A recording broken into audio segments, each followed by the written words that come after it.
Welcome to the Dermastore podcast. A chat about all things skincare, skin health. And if you're a real skin nerd, we hope you'll join the conversation.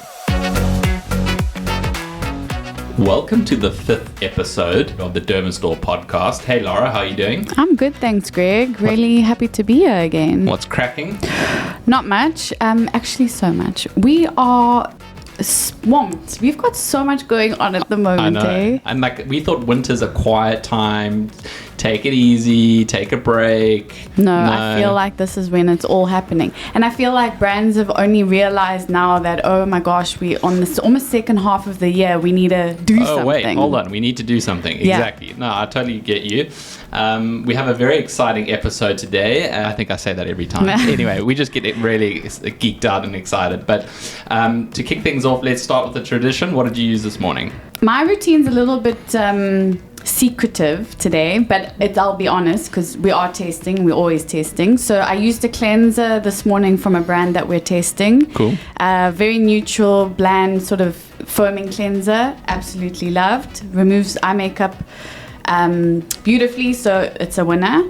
But then I used the Zero Skin Health Exfoliant Accelerator Serum this morning. So it's a glycolic-based serum, just to help with gentle exfoliation. And then, sadly, my moisturizer is a secretive one as well. Wow. So Okay.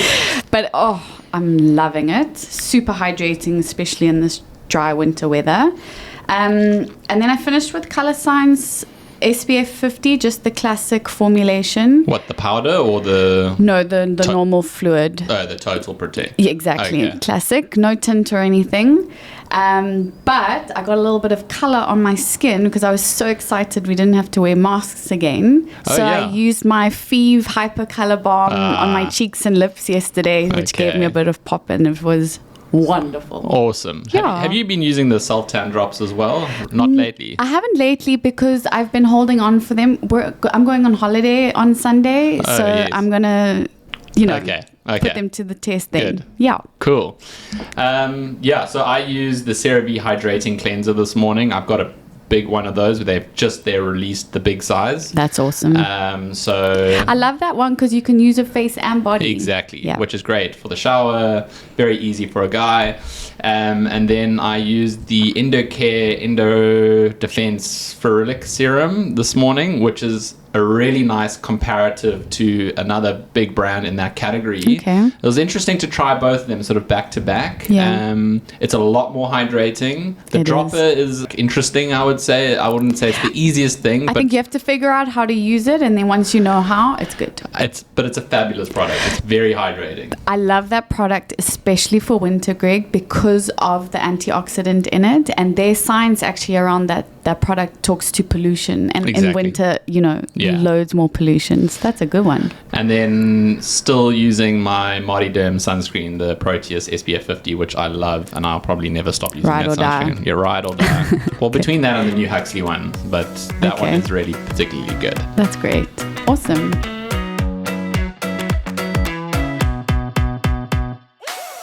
We have in the studio a founder of a new-ish skincare brand, but it's a brand that really caught our attention probably around 6 months ago, and we've been testing and trying the products and talking to who I can reveal is Robyn Fenner, who is the founder of Beaut Serums. It's a fairly new company, like I said, and we're really enjoying what they're getting up to and learning more about the product. So we decided Robyn needed to come onto the podcast. So welcome, Robyn. Thanks for joining us today. Thanks for having me. So let's kick things off. Let's hear a little bit about starting a skincare brand. It's not easy. Nope. And where did the name come from? So it all started during COVID.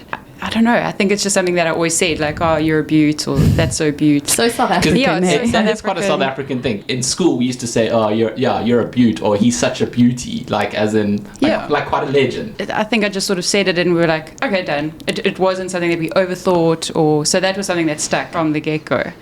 But yeah, starting a skincare brand takes time and patience. Thankfully, there was COVID, so I literally had no other hobbies or anything better to do. So once it sort of dawned on me, I threw myself into it, and one thing sort of led to another. But yeah. And did you think was this an exercise to make a business, or how did it No, start? not at all. No, I had like a full-time job and I was like a career chick and I was like going about climbing the corporate ladder. So experimental exercise turned into... It came, like I'm a consumer basically. And I think it started when, during COVID, we couldn't place orders on the Dermastore. Do you remember when we like couldn't? In the beginning. Yeah, In the right. at the There was beginning. about a 3-week, a 21-day window in that initial hard lockdown where we didn't have like our essential services certificate, and then we got it. Exactly. Yeah. And so I was like a panicked skincare user. Like, however will I go through my day without my vitamin C? Yeah. And I'd always been like a supreme skincare nerd, but that's sort of how the thought started. And then I just threw myself into research.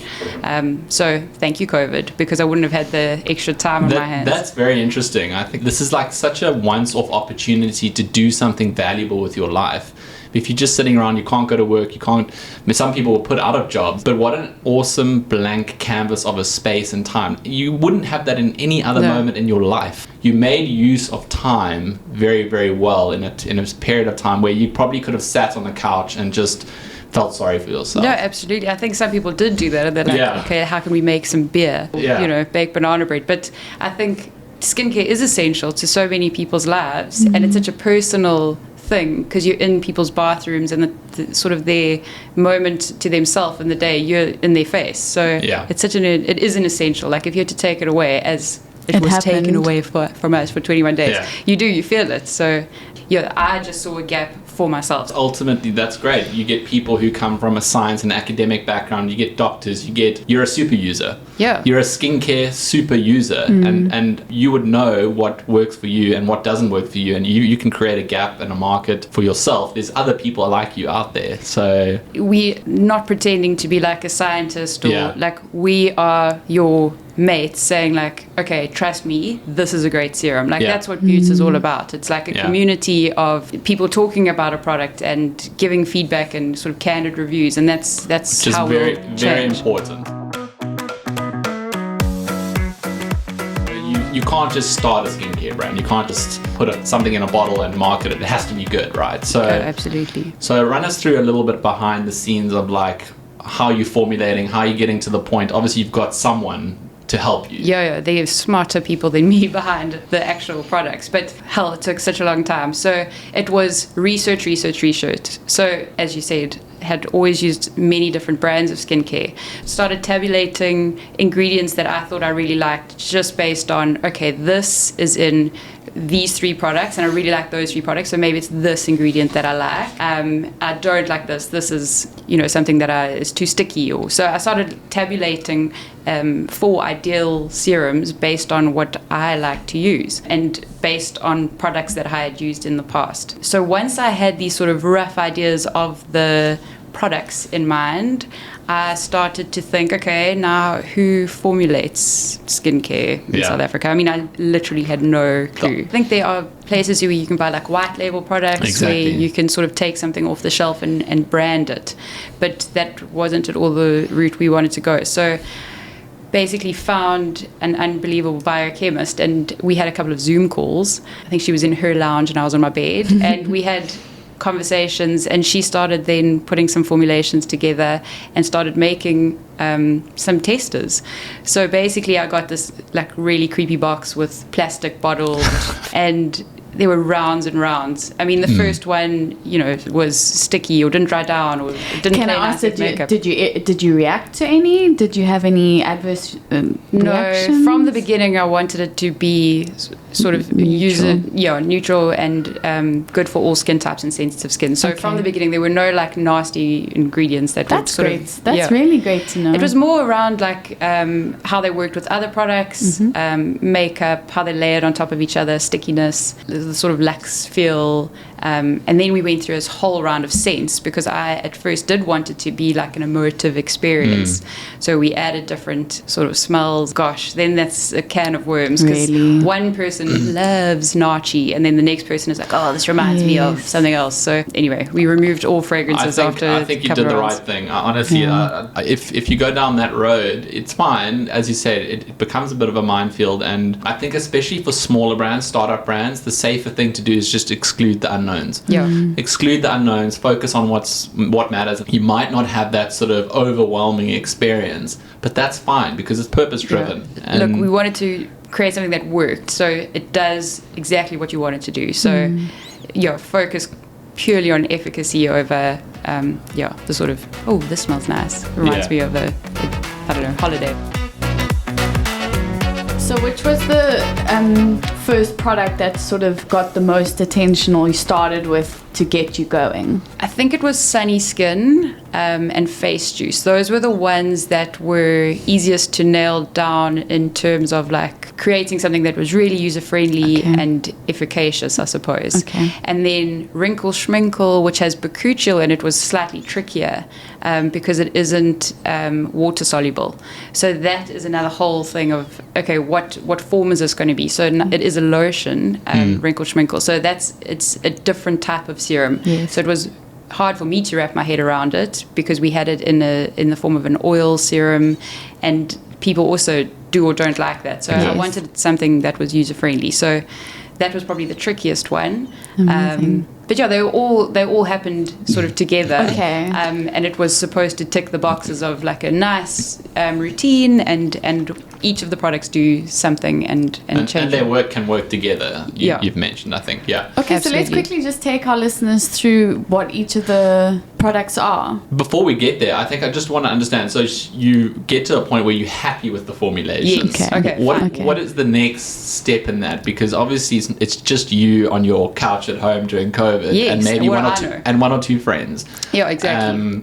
What is the next thing? How do you validate your product? Yeah, okay, so there was a small group of us, and we were like, every day we made literally videos saying like, oh God, I love this, and the one girl, she had super sensitive skin, so her skin kept flashing after she put Wrinkle Schminkle on. But anyway, so we started widening the net once we were happy with the formulations.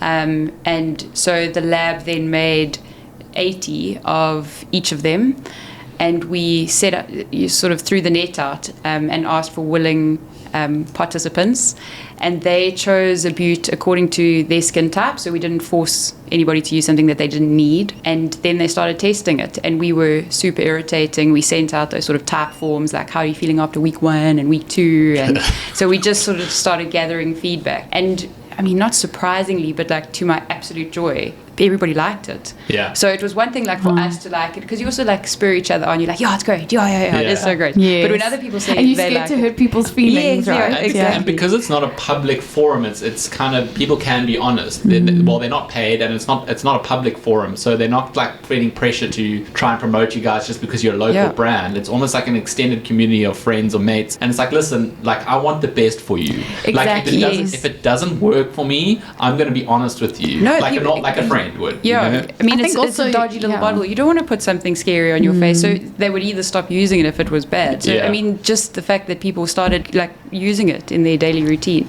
and there was no branding, so you have to really think about what it was. It wasn't about, because when something has cool branding, you want to like it. It's like a blind tasting. Yes, exactly. Yeah, exactly. I love Friday podcasts, and the leaf blower joins us. It's the best time. I love it so much. I want to go out and give that guy a hug. It looks very pristine, guys. At least it's neat outside. Cool. Okay, well, we'll just ignore the leaf blower. Before we get on to the products, I think one of the things I really liked about Robyn is that she's also, I mean, you've obviously had a life before Beaut. Tell us a little bit about your background and your, what has helped influence your entrepreneurial journey. So I am an interior designer, and I, before Beaut, was a director at a company called Tetris, which is a design and build company, and I was head of the design team. So I sort of headed up the studio of incredibly stressed individuals who were creating beautiful spaces. So it was like a really corporate game, but it did afford me the opportunity to travel into Europe a lot. Okay. And so with travel comes skincare, exactly. So any downtime was like spent in the Sephora's. Exactly. Yeah. So I was always testing out new products. All right. Yeah. No, that's awesome. I like working with designers. I think like the world we build and the tools we build all start with great design, but you can either be a builder or you can be a designer. There's not a lot of entrepreneurs who can be both, and I think the best entrepreneurs are both. It's hard to be a builder and be a designer later. You've almost got to be a designer first and then learn to build. Yeah. So that's an awesome little insight into who's behind the brand.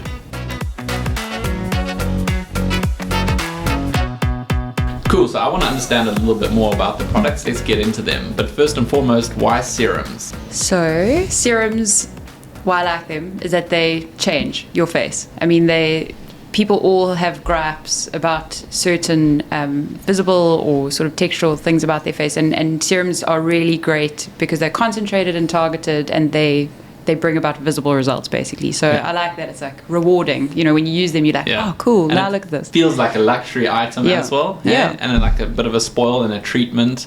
And I think the smart thing about what you've done is that they can be used with anything. So you don't have to be tied to a specific moisturizer or a cleanser. They can be adapted to most people's routines. Yep. And they can be layered. So and I think serums are customizable, and often people are very loyal to their moisturizers. You know, people have stuck with their moisturizers for years, whereas serums adapt also to season. It's just it's a ever changing sort of product. I like to say that they're the delicious bits in a sandwich. So, you know, wash your face with whatever suits your skin type, and stop, like, pop on a moisturizer and SPF to finish. But, you know, the serums are where the magic happens. Stuff. Yeah. Oh, that's wonderful. That's the ham and cheese. So let's run through a couple of them. Well, there's only 4 at the moment. but do you want to start off? Let's start with the Sunny Skin. What's in it? Who's it for?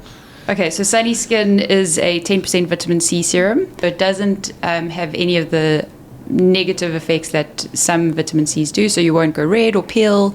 So it's an easy to incorporate into your routine type of vitamin C. It's got niacinamide and licorice, so great for dark spots, pigmentation, which living in South Africa is something that lots of us sort of suffer with or battle. Yes. And I was always using quite a strong vitamin C, so you sort of saw the benefits, but also you're like, oh, and then there's some downsides. So, and then you feel like you need to take a day or two's break with it as well. Exactly. Yeah. And then you also then silly, but you want to try and like, okay, now I'm also going to anti-age myself, so wrinkle shrink, or you use like a retinol with that, so then you sort of can cause quite a lot of harm to your own skin if you don't use ingredients correctly or responsibly. Exactly. So I wanted them to be able to work together and in isolation. And I think the nice thing about the Sunny Skin, as you said, is sensitive skins can use it, but anyone can use it. So it's not pigeonholed. It's available to most people, even if you don't have hyperpigmentation. You just want a more radiant glow, or your antioxidant. You know, so it's very, very kind of widely accepted. What I love about sodium ascorbyl phosphate is even acne-prone skins can use this vitamin C because it helps control with C acnes. So it's a great ingredient. Absolutely. So we've had lots of people with problem skin, like you say, and so that's the sort of side effect. Is like, oh, okay, my breakouts are also getting much better. So wonderful. I mean, for both of those, awesome. It's great. Okay, the next one would be face juice. So face juice is definitely the easiest one to love because it's like a super juicy hyaluronic acid serum. It's plumping. I mean, it's everything we want, especially in winter. And it's soothing. It's got aloe. It's got green tea, 10% hyaluronic acid. So it's really juicy. It, again, layers really nicely. It works well with makeup. So it really does bring a sort of glowy, all-day moisturizing effect, which is very cool. Cool, and I think it's very important to have that moisturizer in your routine. So some people don't like a cream, and so a juicy serum is enough, and a sunscreen on afterwards. So that's a Lara. That's a Greg too. Although at night I do like a cream, but yeah. And then, Power Potion. So this is kind of more like a retexturing. I mean, can you consider it a serum, or is it more like a tonic? Yeah, it's a toner basically. So sort of old-fashioned vibe. So you put it on a cotton pad, swipe it across your face. It takes away dead skin cells. So it's got lactic acid, mandelic acid, willow bark extract, a couple of fruit enzymes. So it's a nice gentle one that you can use every day, but really helps with skin texture. It's very rewarding to use because you've just washed your face and then you use this and you're like, oh, gross! Look at this cotton pad, all these brown things. So it really does help remove the dead skin cells. And the mandelic acid is a really nice one again for problematic skin. Definitely. Yeah. And then finally, maybe the hero, I don't know, for anti-aging, the Wrinkle Schminkle. Wrinkle Schminkle, that's Yeah. right. So, like you say, maybe the hero name-wise, but it's super unique in that it's got bakuchiol in it. So it is sort of nature's answer to retinol. It's got niacinamide, it's got azelaic acid, so it really helps regenerate skin cells. And it is an oil-based lotion, so it enriches your face. So it's really nice. It's hydrating. It's as well. hydrating, yeah. So it's a really nice way to sort of end your day. Although you can use it in the mornings because it doesn't have retinol itself in it, so you don't have to stress about the sun. Photosensitized. And sensitive skin again can use it. Yeah, So. absolutely. Robyn, these serums sound amazing, and I love that they work synergistically together. I think that was a big part of how you were formulating, and part of your testing was you wanted to use them together. Yeah. So I need to ask you, because it's part of our tradition, so I'm going to include you in it today. What did you use this morning on your skin? Thank you. So I used the La Roche-Posay Pigment Clear, and then I went in with Pale Potion. Okay. Then Sunny Skin Wrinkle Schminkle Face Juice, always. Oh no, Face Juice, then Wrinkle Schminkle. Okay. Then my skin is so dry. I've been in Joburg, so I used the La Roche-Posay B5. Mm-hmm. My skin barrier is very sad. And then I used Helio Care 50, and then a Bobbi Brown BB cream. Well, that puts us to Yeah. shame, eh, Laura? Yeah. Like, we use like 2 or 3 things. But Robyn is the super- skincare geek, you know. super That's user. true. Yeah, There we go. so- And that Feve, color pop. What do you call it? Yeah, Oh yeah, it's the Really it's like the it. Hyperfit That's color it. serum. it's Yes. such a great product because it's Very actually cool. more of a skincare product than sort of a color product. Yeah. 70 very or cool. 80% hydrating Serum, ingredients. yeah. So do you layer all every day? I mean, is that your game? Twice a day. Okay. Yeah, that's my time to shine in the Wow. bathroom. No, but they do actually dry down like They really do, quickly. So it's not as though tremendously. it sounds maybe like a lot, but once you get into it, No. but you don't have to use. I mean, you use what we say is you use one or all of them depending on what Your you skin. need. So it's not. And do you have a favorite child? You can't choose your favorite child. But if we had to pretend that they were like my nieces and not my children, I would Face Juice maybe. Okay, that's a good choice. Okay, and then the next big question, Robyn, is are we going beyond serums? What is the plan? Yeah, absolutely. Without giving away too much. Yeah, without giving away much. Yes, no, we have to expand according to sort of what people want. So I really like to get people's feedback, and so I get a lot of messages or DMs saying like, okay, we need a cleanser, we need a moisturizer. Yeah. So Listen to your customers. Listen to your customers. That's what we always exactly. say. Listen Yeah. to your customers and they'll tell you what they want. Yeah. Don't just go out there and think you know what they want. Yeah. Listen, get that feedback, get those type forms. Yeah, exactly. Get them filling in Ask annoying questions. questionnaires. Exactly. And then you'll figure it out quite quickly. And I love that you're touching on so many elements with your brand. So it's serious ingredients, because I mean those ingredient listings they're not play, but your names are play, and they're names that we kind of grew up with, making jokes of wrinkle schminkle. I mean, Yeah. I used to say that all the time, you know. So you're also lighthearted and just a fun brand that is going to change people's skins. Well, I think it has to be approachable. Like, Yeah. Yeah. I didn't want it to be something that you sort of look at the carton and go like, okay, I don't really understand what this is, but I'm going to trust that it works because it's so scientific looking. So it's approachable. You understand sort of at first glance what it does. And most important that it does what it says. Yes. But it's your, I don't know, approachable community. And I think that goes back to the locals supporting South African. I love the Beauties, like that name. It's just Those are it's just so fun. awesome.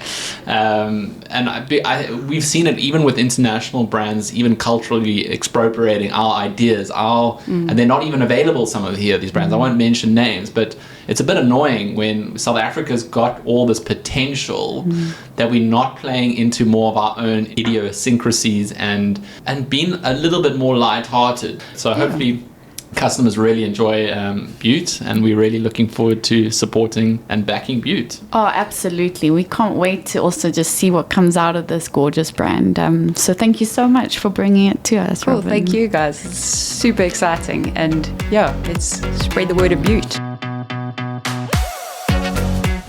Okay, well, I think that's all for today's episode. That was a lot of fun. Greg, this is so exciting, you know, and we have really been waiting so long for a local brand, and what a perfect fit. We've been going at Dermastore for 7 years now. I mean, we celebrated our 7th birthday recently in-house, not sort of widely. We're going to do something big for the 10-year, trust me. Okay, We'll do something here we go. Having met a lot of people, a lot of founders, a lot of startups, you know, just something resonates with you. And I think I've mentioned it before, the nicest things we can choose who we work with. And that's very liberating for us to be able to say, that's who we're backing. So, yeah, and I think what you said it earlier in terms of, you know, not only are we backing the horse, but we're also backing the jockey. Yeah, the jockey, and that's really the jockey needs to work now. Robyn has left the building, so she doesn't know that, but the work starts now. Oh, Greg, that was great. Thanks so much for today. Awesome. We'll catch up next time. You're off on leave for a little bit. I'll send you a photo. What are we going to do? Are you going away, or what are you doing? I'm going on holiday to the beach. Nice. Okay, that's very broad. But anyway, I'm going to Spain next week, so. But you're going for work. Mainly work. Okay. Yeah. Any requests from that side in terms of skincare products, let me know. And I'll definitely, probably a sunscreen. We've got or so two. many Spanish brands. Yeah. I mean, it's crazy. That's unbelievable. Spanish. I thought they were just good at paella. I'll definitely be eating a bit of that. So. Enjoy. Cool. Don't forget to subscribe if you're keen to learn more about what we have to say. We would also really love your thoughts, ideas, and any questions you have for future episodes. You can email us on pod@dermastore.co.za.